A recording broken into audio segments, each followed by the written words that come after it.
I was pouring a second glass of wine when I heard Derek's voice from the hallway, louder than usual, slurred a little like he'd had too much. Someone laughed. Then another voice joined in. His words cut through the air like cold steel. "She's too stupid to know. I'm not even her real son. I've been draining her accounts for years." They laughed again, harder this time, and I stood frozen behind the kitchen doorway, my hand gripping the stem of the glass so tight I thought it might snap. I didn't say a word, didn't move, just listened before I go any further. Let me know where you're listening from and hit that like and subscribe button. If you've ever realized someone you loved was never who you thought they were. My name is Marilyn Forrester. I'm 71 years old, and for most of my adult life, I believed being kind was the same as being good. I was raised that way, Southern Ohio born and bred, where you say ma'am, even if you don't like someone and you bring soup when your neighbor's husband dyes it. Wasn't always easy, but it gave me purpose. Derek came into my life on a rainy October evening. His mother, my younger sister, Elaine, showed up at the hospital. In tears, told me she needed help, just for a little while. The baby was only 3 days old, swaddled in blue flannel, not even a name on the birth certificate. I took him home, and he never left. Elaine was in and out of rehab, never steady enough to raise a child, and eventually the courts gave me full custody. It was quiet and small, and we never talked about it outside the family. But from the moment he wrapped his hand around my pinky, I called him mine. I raised him like any mother would. First steps, scraped knees, school lunches, math homework, college visits. I still remember the look on his face the first time he saw the ocean. He said it was bigger than he thought it would be. We stayed on the beach past sunset, and he fell asleep in the back seat with sand in his shoes and a milkshake in his hand. He never asked about Elaine, not once. Maybe he knew, maybe he didn't either. I told myself love would fill the gap. I never felt the need to say the words. I'm not your real mother, because everything I did was real. The years passed quickly, faster than I was ready for birthdays, holidays, graduations, all of it woven into the rhythm of our lives. But something shifted after he moved back in a few years ago. Said it would only be temporary between jobs. Then 1 month became 6, then a year, then 2. He offered to help with errands, pay the bills online, handle the mail. Told me not to worry, said I'd done enough already. I thought it was kind that he was finally stepping up. I didn't notice the little things at first: a letter that never got mailed, a bill that arrived late, a bank notice that didn't make sense. When I asked, he always had a reason: a delay at the post office, an error at the bank, a new system update, and I believed him because I trusted him, because he was my boy. But that night, something broke. Not just the trust, not just the silence. Something deeper he knew about Elaine. He knew the truth, and he used it as a weapon. I sat down on the kitchen tile, still holding the wine glass, staring at the spot where the wall meets the floor. And for the first time in my life, I felt like a guest in my own home. The next morning, I moved slowly, poured my tea, folded the towels, watered the ivy in the sunroom, but everything felt like a performance, like I was playing a role in a life I no longer recognized. Derek walked into the kitchen, yawning, asked if there was coffee. I nodded and said nothing. He didn't know. I had heard him. He didn't know what I was starting to uncover. What I found in the study drawer that evening made my knees go weak again. But this time, I didn't fall. I just stood there, staring at the checkbook, at the signature that looked almost like mine, but wasn't close enough to fool someone not paying attention. And as the kettle clicked off behind me, I knew something was wrong, and that was only the beginning. He didn't notice I was watching. Not when he came into the kitchen half awake, rubbing his temples and asking for coffee. Not when he sat at the table in his wrinkled t-shirt, scrolling through his phone like nothing had happened. I poured his mug the same way I always did, set a plate of toast beside him, and asked if he needed anything else. He grunted without looking up. Just like that, life continued. But it wasn't the same. He thought I was still the woman who believed his excuses, that I didn't notice the way he started handling the bills more often, that I wouldn't question why so many things I'd asked him to mail never seemed to arrive. He didn't know I'd opened the filing cabinet the night before and found more than a few missing envelopes. Letters addressed to the pension office, the water company, even a local charity still sealed. Still sitting exactly where I'd left them. Only now I remembered asking him to take them to the post office. I remembered thanking him. I remembered trusting him. I pulled out my bank statements next, not the recent ones. I went back months, then years. Each time I saw a withdrawal I didn't recognize, I highlighted it. I opened my banking app, printed out the records, lined them up in order. Some amounts were small enough not to raise flags. $40 here, $120 there. But others were bigger. $1,500, $2,200, always spaced just far enough apart to blend in, and always missing any kind of explanation. There was a loan too, one I never applied for. $15,000 from a lender I'd never heard of. The signature on the application looked familiar, close enough to mine that I might have mistaken it if I hadn't been looking for it. But it wasn't mine. My social security number, my phone number, my address, my name, but not my pen. That's when the weight settled in my chest. I remembered the time my card was declined at the pharmacy. Derek laughed and said it was probably a glitch. Bought my prescription himself, even brought me ice cream later that night. Said the whole thing was silly, told me to let him call the bank, said he'd take care of it. I let him. Now, sitting on the floor of the study, surrounded by folders and receipts, and a quiet that felt colder than any winter I could remember, I realized it hadn't been a glitch. It was a test, and I'd failed it. I moved slowly through the house after that. I didn't stop doing the little things, laundry, watering, the garden, checking the mail. But now I did them with a different kind of attention. I started locking doors behind me. Not loudly, just a soft click when I went into the sewing room. I found a box in the closet where I used to keep quilting fabric and slipped a small combination lock on it. I began copying anything I couldn't move, records, receipts, even old account numbers, one folder at a time, in the quiet hours when Derek wasn't home. At night, I made a list, just a small notebook I kept beneath my pillow.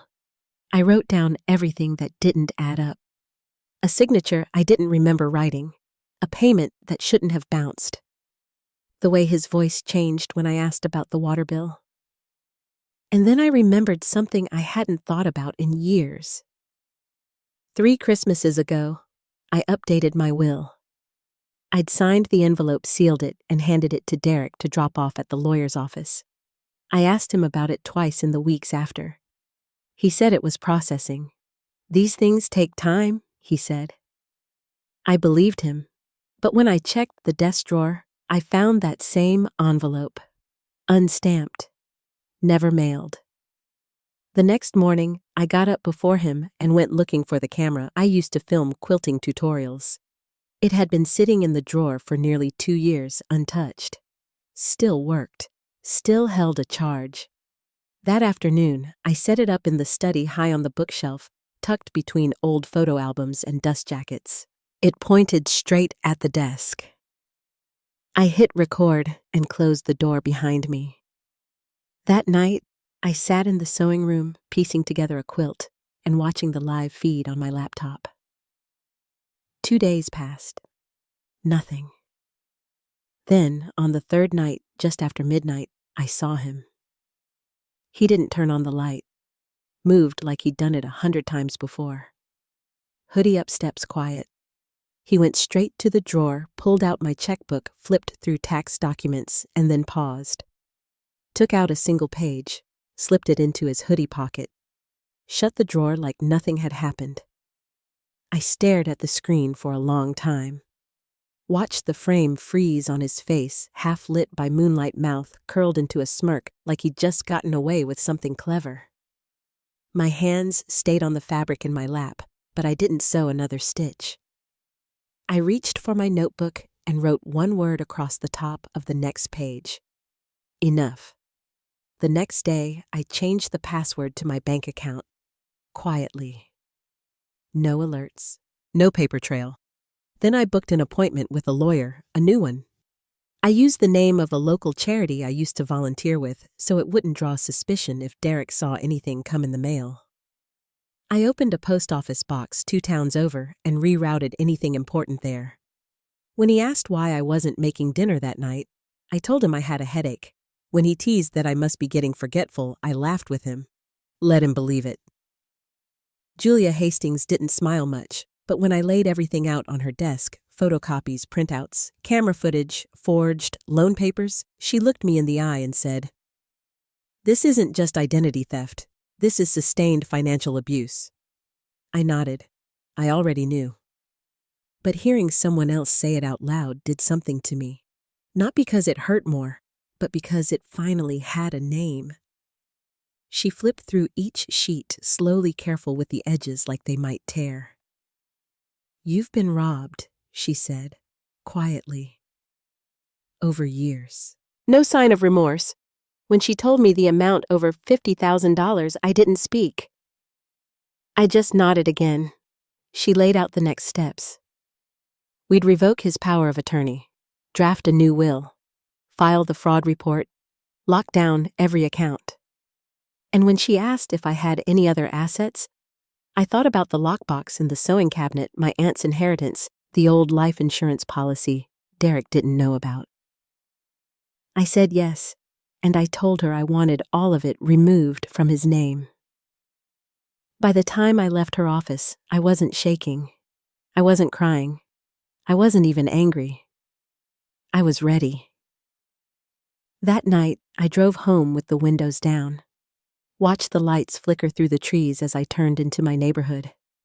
When I stepped inside, Derek was right where I knew he'd be, sprawled on the couch, half watching TV, his feet on the crocheted blanket I made him for his 30th birthday. He didn't look up when he said, "Hey, you were out late. Everything okay?" I smiled and said, "Just errands." He didn't ask anything more. He didn't notice how far I'd already gone. And that was his mistake. He didn't notice I'd stopped leaving the bills on the hall table. Didn't notice I no longer asked if he'd dropped off the water payment or if the mortgage had gone through. What he did notice eventually was the silence. The first week he acted like nothing had changed. Same half laughs, same careless way of leaving the cereal box open on the counter. But by the second, I caught him hovering more, asking questions that didn't sound casual. "Hey," he said one night while I was wiping down the kitchen counters. "Did you ever do something with that inheritance from Aunt Ruth?" I kept my back to him. "You handled that, remember? Oh." Right. He didn't press, just walked off like it didn't matter. But I watched him out of the corner of my eye. He paused at the study door, stood there for a beat, like something on the other side was calling to him. I waited until he left the house the next morning before I opened the filing cabinet again. Not just the surface. This time, I pulled everything. Utility bills, bank statements, check stubs. 3 months were missing. The exact period he'd offered to take care of things while I was recovering from that stubborn winter flu. Said it would be easier if I just rested. I remembered thanking him. I remembered thinking how thoughtful it was that he'd taken over. I lifted the edge of the rug under the desk. Years ago, I used to tape holiday money there for him. Little surprises he always seemed genuinely touched by. I peeled back the tape, reached into the hollow, and found the envelope still stuck in place, but it was empty.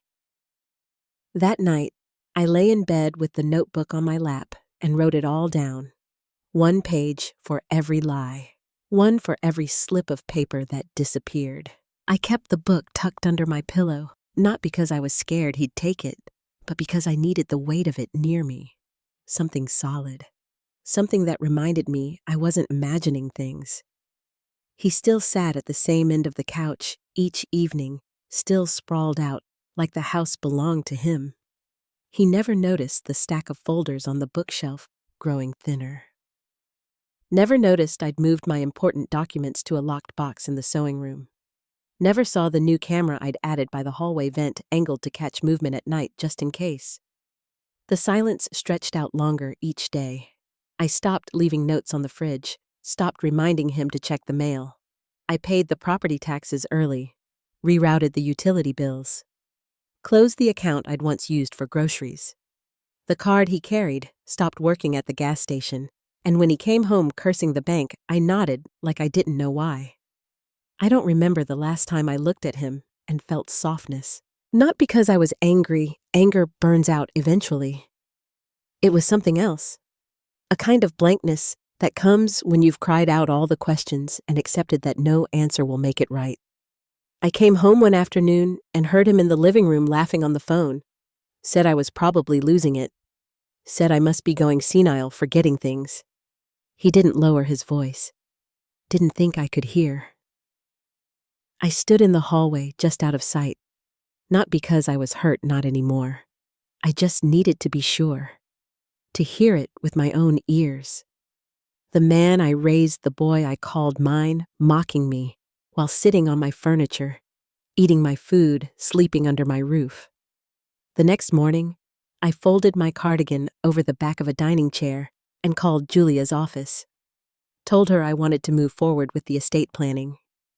Not someday. Now. We met that Friday. Small room, no fanfare. I brought my list, everything I wanted changed.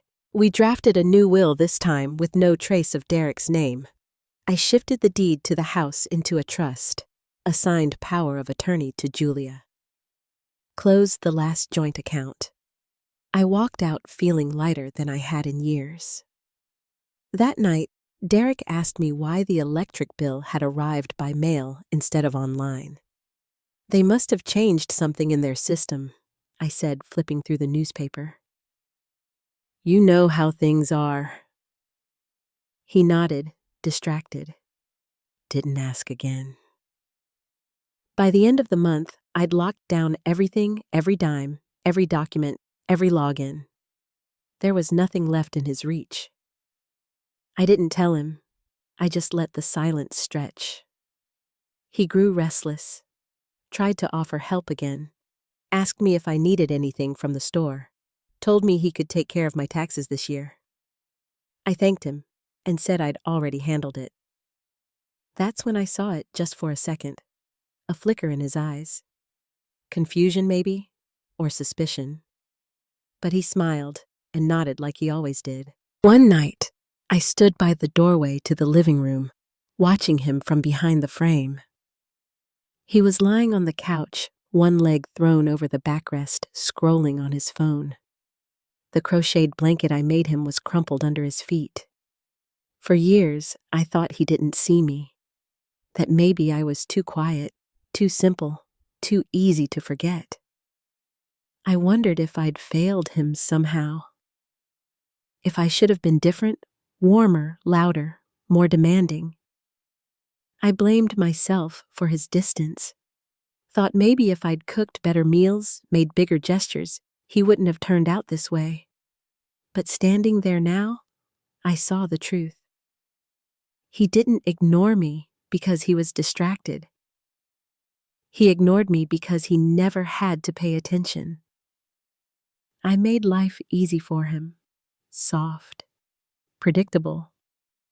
And somewhere along the way, he decided that meant I didn't matter.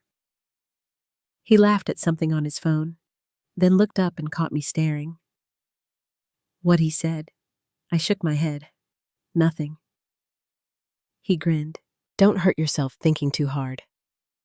I smiled back, but I didn't answer. Because I wasn't thinking. I was remembering. And for the first time in my life, I didn't feel invisible. I felt ready. He was still laughing when I walked away. Something on his phone had amused him. A video maybe? A headline? I didn't ask. I just nodded and stepped into the hallway, needing the space more than I needed an answer.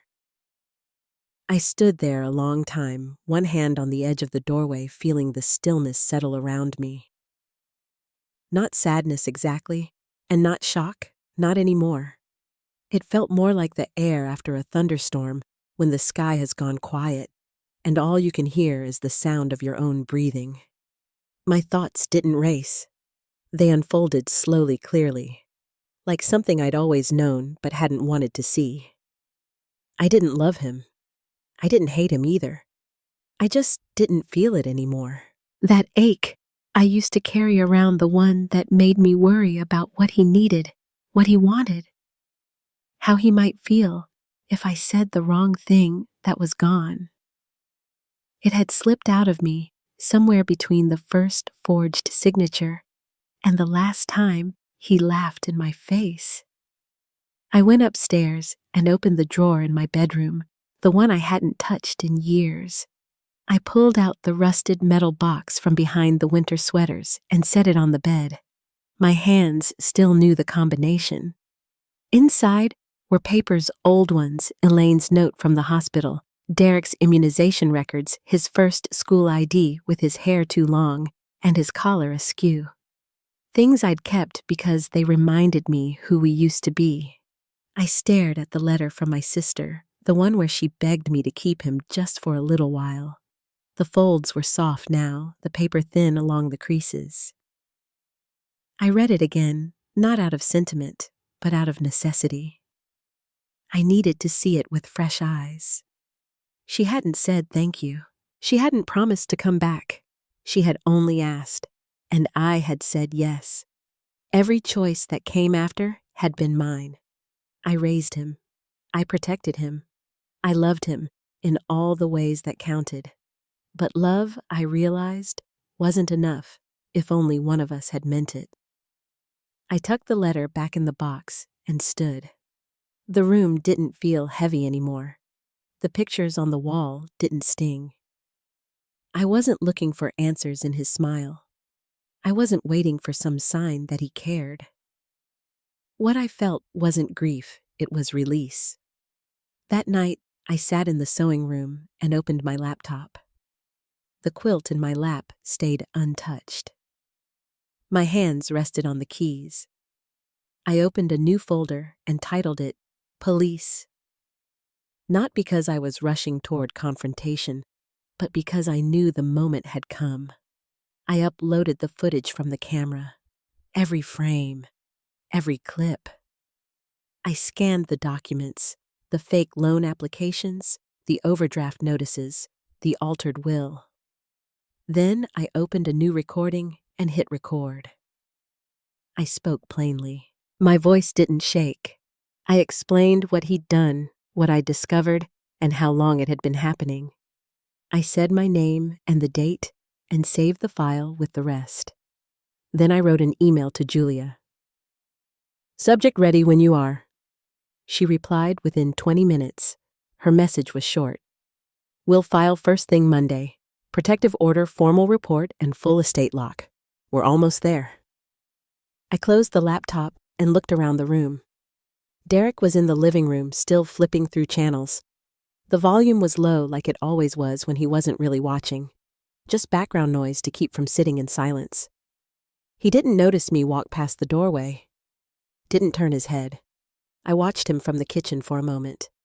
He was still in the same position, legs stretched across the sofa phone resting on his chest. Eyes half-lidded, unbothered, unaware. I turned off the light and walked away.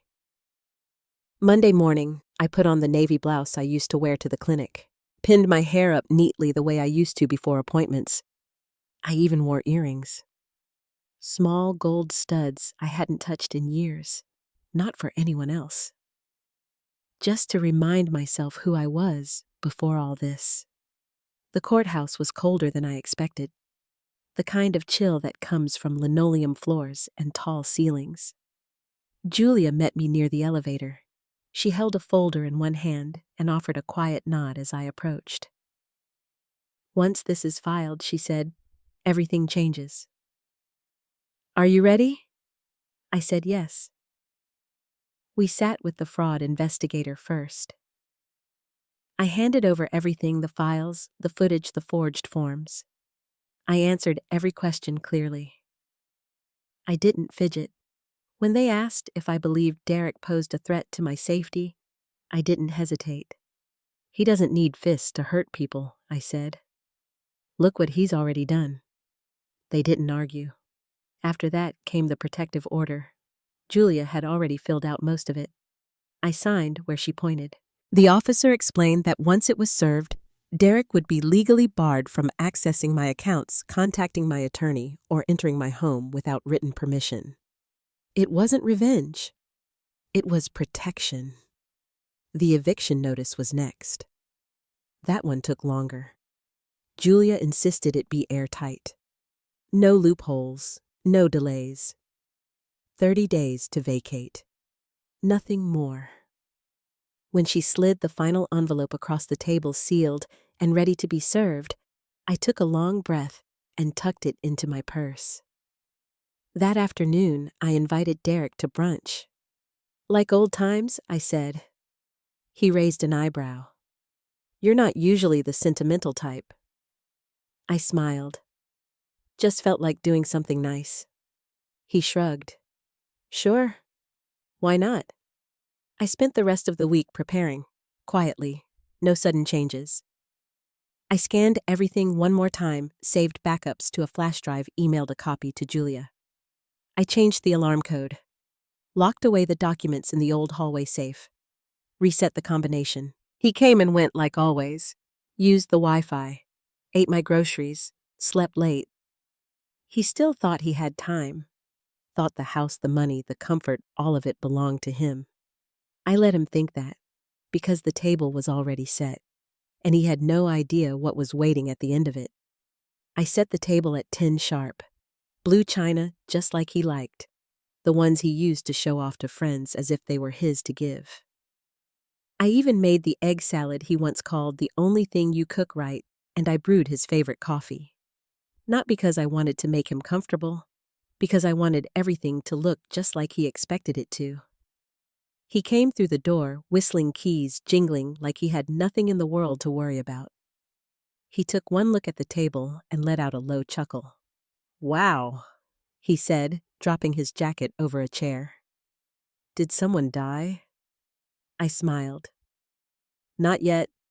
He laughed loud and easy and pulled out a seat like he belonged there. This looks amazing, Ma. I didn't correct him. I poured the coffee, slow, careful not to spill, and placed the mug just to the left of his plate. He buttered a slice of toast without thinking. Started talking about some trip he was planning with friends, something about needing to book a cabin soon before the prices went up. He threw in a few subtle comments about money, the way he always did when he wanted me to offer. I nodded in all the right places, refilled his cup when he finished it, even handed him the last triangle of sandwich without a word. He smiled like it was all routine, like nothing in this house had changed.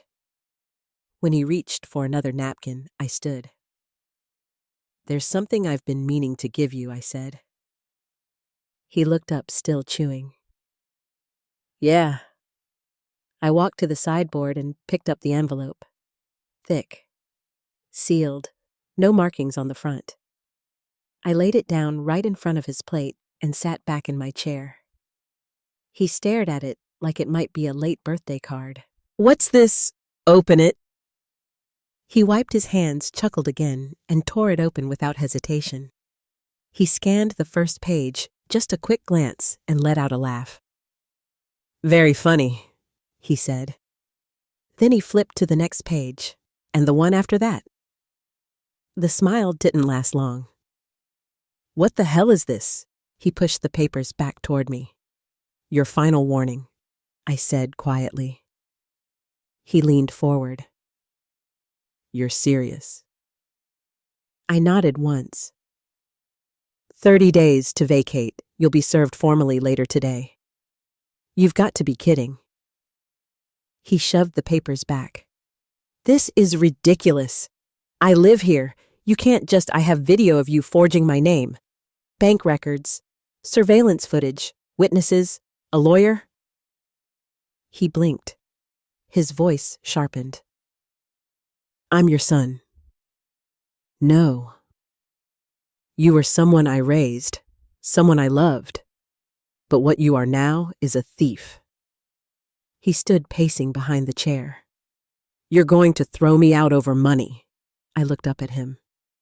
I'm throwing you out because you took everything from me, not just the money, my trust, my peace. And you did it like it meant nothing. He leaned across the table, both hands pressed into the wood. You think you can survive without me? I stood too. I already am. We stared at each other for a long moment. His jaw clenched. His eyes darted across the table like he was still looking for a way out. But I gave him nothing. He snorted and looked away. Unbelievable. I stepped toward the drawer under the sideboard, pulled it open, and took out the tablet. Already charged, already queued up. I set it on the table and pressed play. At first, there was just silence. Then the camera feed appeared grainy black and white.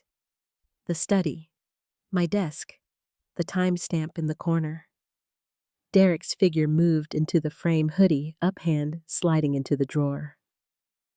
He took out the checkbook, flipped through papers, and tucked a folded document into his pocket. He stood still, watching the screen. What is this supposed to prove? I didn't answer. I swiped to the next clip, a tighter frame. This one from the hallway zoomed through the glass, showing him signing a document. My name, my address, the same spot where the forged loan application had originated. He opened his mouth, closed it. You're really doing this, he said. You're going to ruin my life over what? Some stupid mistake?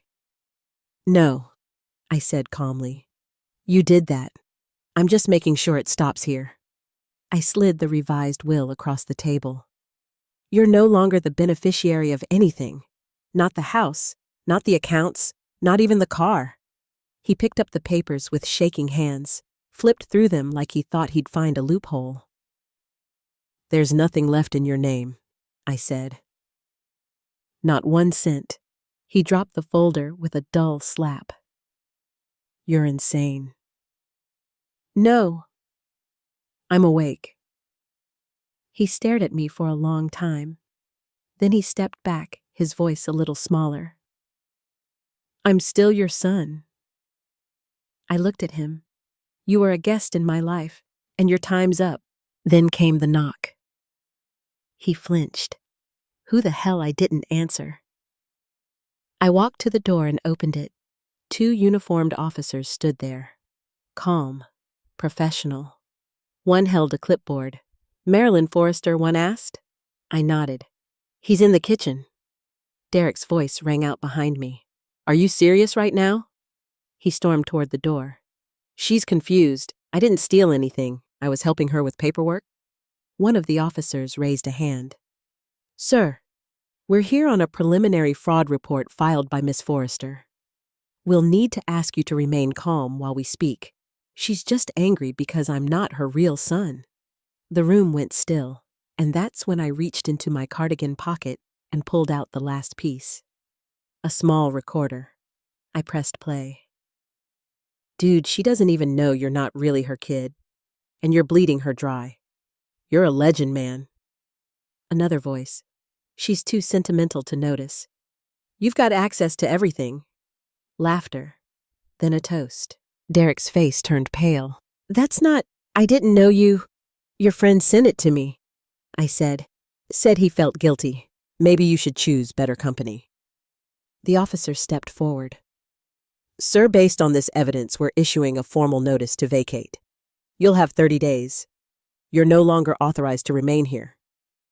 Derek looked like he might say something, but nothing came out. The moment was over, and the next one had already begun. He didn't move at first, just stood there blinking like he hadn't heard the officer correctly. like the whole thing was still a joke he could charm his way out of. The taller one repeated it 30 days to leave the property, effective immediately. Derek opened his mouth again, but this time nothing came out. I stepped aside and let them in. "I've lived here for years," he said finally, his voice thin. "This is my home too." I looked at him. "No, it was a gift, and you turned it into a transaction." His eyes darted from me to the officers and back. He took a step toward me, then stopped himself. "I just took what was mine." "That's the thing I said. None of it was yours."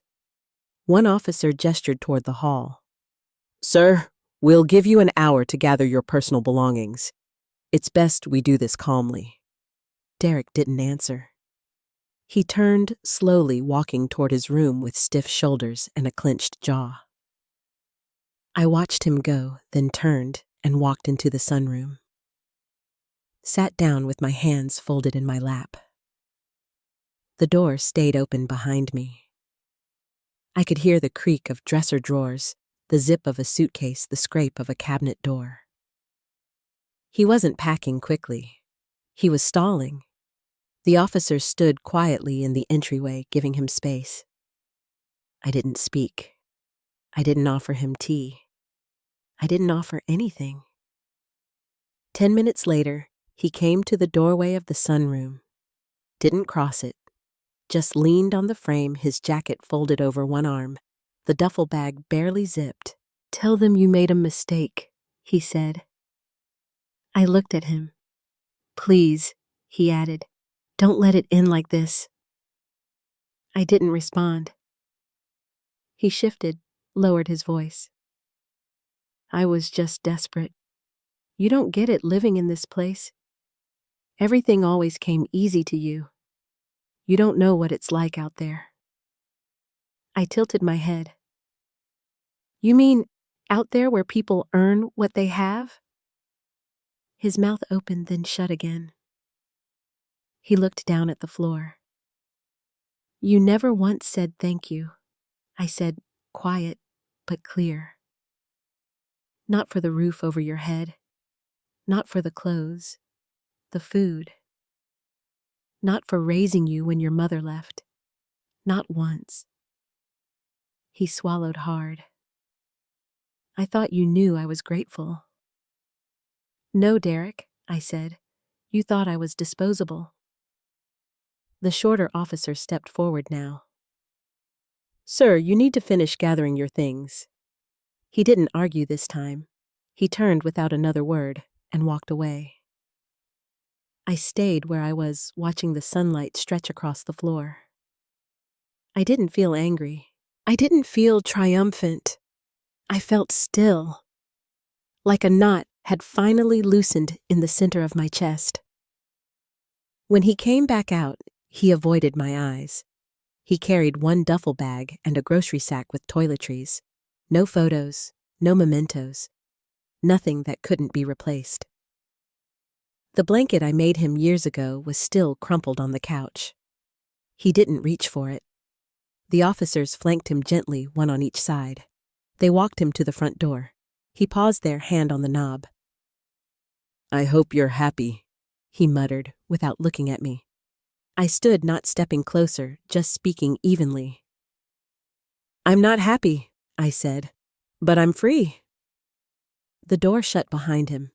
The silence that followed wasn't heavy. It was wide. A silence with room to breathe. I stayed by the window and watched him step off the porch down the walk, then pause at the edge of the driveway like he wasn't sure where to go. One of the officers said something. He nodded and kept moving, and then he was gone. I didn't sit down right away. I walked through the house slowly, one room at a time. Not looking for damage, just noticing things. The way the light hit the hallway now, the quiet hum of the fridge, the quilt still resting over the back of the sofa. I picked it up and folded it neatly. Set it in the hall closet. That night, I made a small dinner. Boiled potatoes, a slice of leftover roast chamomile tea. I ate at the kitchen table with the radio on low. didn't set a second place. The next day, Julia called. The fraud division had frozen Derek's accounts. The protective order was in place. She'd filed to finalize the estate restructuring, and within the month, all property assets and legal documents would be updated. The house was mine again, not just in name, but in presence, and not 1 cent would return to his control. He sent 2 emails in the weeks that followed. The first was angry, said I'd overreacted, accused me of turning my back on family, called me paranoid. That one I deleted. The second was shorter. It said, "I miss you." I didn't answer. But I kept it, not because I believed it, but because it reminded me of something I once told him when he was 12 years old, sitting on the porch with his arms crossed after being grounded for lying. You only say sorry when you've lost the thing you thought you could take for granted. He didn't reply to that lesson. He didn't reply to this one either. The house stayed quiet after he left. Not the kind of silence that follows a storm, but something steadier, something clean. I went from room to room in the days that followed, not to change anything, just to notice what had been left behind. His shoes were gone from the entry bench. No more crumpled hoodie on the stair rail. The hall bathroom door stayed open now, light spilling into the dark whenever I passed. And for the first time in years, the cabinet under the kitchen sink stayed organized. Nothing misplaced. Nothing missing. I slept better than I expected. It wasn't deep sleep, not at first, but it was undisturbed. No footsteps in the hallway at midnight. No drawers opening and closing when I was supposed to be asleep. Just the hum of the fridge, the soft click of the thermostat, and the rhythm of my own breathing. Julia called again the following week. She confirmed the estate was fully restructured, every account closed or transferred. The final freeze on Derek's access had been accepted by the court. There was nothing left in his name, not the house, not the savings, not even the car title. It was all mine again, in writing, sealed and notarized. I thanked her. She didn't offer pity or praise, just a simple, "You did what you had to do." The protective order remained in place. He was not permitted on the property, not for any reason, no exceptions. I saved a copy in a folder in my desk and placed a printed version in the drawer beside my bed, just in case. A few days later, I received a letter, not handwritten, typed, folded neatly in a plain white envelope, no return address. It wasn't long, just a few sentences. "I didn't think you'd actually go through with it. You're colder than I thought. Hope you're proud of yourself." I read it once, then slid it back into the envelope and placed it in the bottom drawer of the hutch. Not out of sentiment, just to remind myself. That kind of cruelty wasn't sudden. It had always been there, hidden behind a grin or a favor or a joke. I just hadn't wanted to see it. I kept my routine simple after that.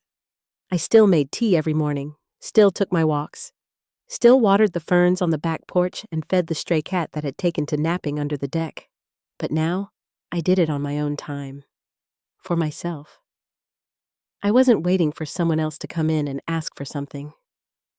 The mail started coming to the house again, all of it addressed properly. No more missing envelopes. No more unexplained charges. I paid what needed paying, filed what needed filing.